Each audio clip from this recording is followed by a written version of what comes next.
জয় নিতাই, গৌর হরি বল। শ্রীধাম বৃন্দাবন, যমুনার তীর।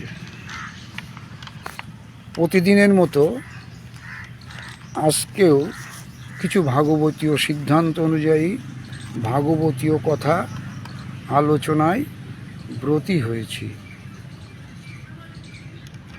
আজকের আলোচনার বিষয় খুব খুব সুন্দর, একটু মন দিয়ে শুনবেন। আজকের আলোচনার বিষয়টি হলো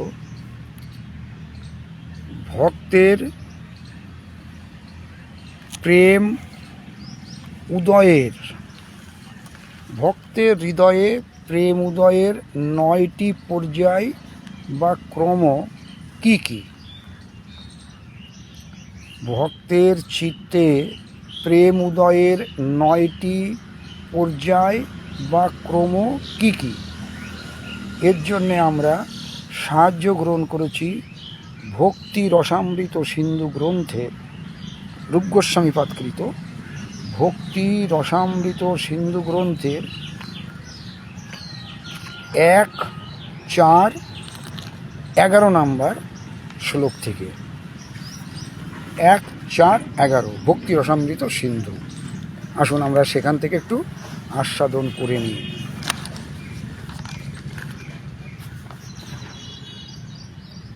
আদৌ শ্রদ্ধা তত সাধু সঙ্গহত ভজন ক্রিয়া,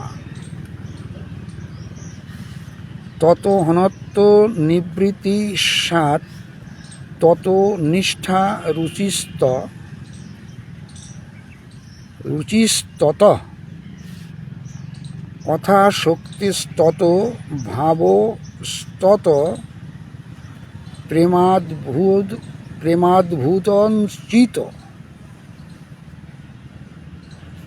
প্রেমাদ্ভুতঞ্চতি সাধুক নামায় প্রেম্ন প্রাদুর্ভাবে ভবেৎ ক্রম।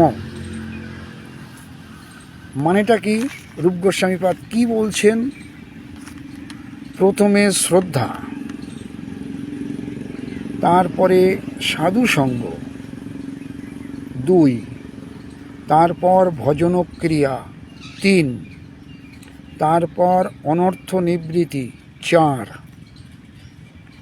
তারপর নিষ্ঠা 5, তারপর রুচি 6, তারপর আসক্তি 7, তারপর ভাব 8 এবং তারপর প্রেমের উদয় হয় 9।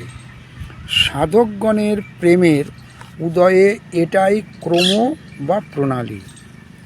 তাহলে আমরা ভক্তি রসামৃত সিন্ধু রূপ গোস্বামী পাদকৃত সেখান থেকে 1, 4, 11 নম্বর শ্লোক থেকে জানতে পারলাম প্রথমে শ্রদ্ধা, তারপর সাধুসঙ্গ, তারপর ভজনক্রিয়া, তারপর অনর্থ নিবৃত্তি, তারপর নিষ্ঠা, তারপর রুচি, তারপর আসক্তি, তারপর ভাব এবং তারপর প্রেমের উদয় হয়। সাধকগণের প্রেমের উদয়ে এটাই ক্রম বা প্রণালী। এগুলো হচ্ছে পর্যায়। জয় নিতাই, গৌর হরি বল।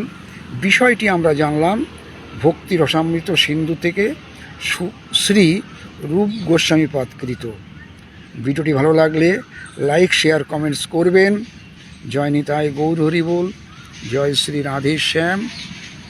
রাধে রাধে।